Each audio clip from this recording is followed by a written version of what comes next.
أمير، اهلا بيكي. اهلا وسهلا يا فندم. اهلا. ممكن حضرتك تديني التايتل بتاع حضرتك بالكامل؟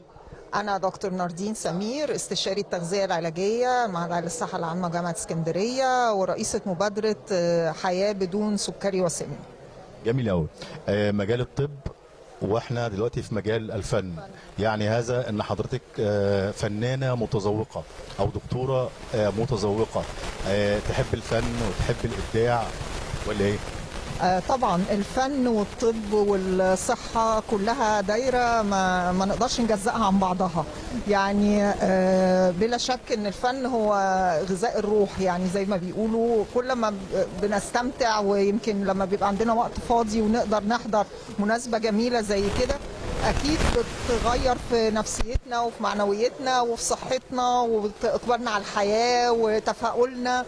والحقيقه حتى الرساله اللي النهارده احنا في صددها رساله تدي امل وتدي بهجه، وفعلا انتوا ناس جميله، وما نقدرش نفصل الطب عن الفن.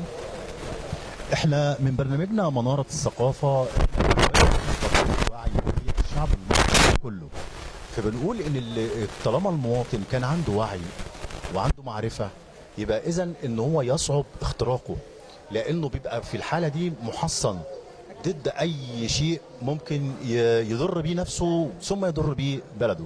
النهارده واحنا في هذا الكرنفال، زي ما حضرتك شايفه انه رساله لكل مبدع وفنان سكندري ان الاسكندريه تقدر ان هي تقدر ابداعك وتقدر فنك وتكرمك على هذا الابداع وهذا الفن.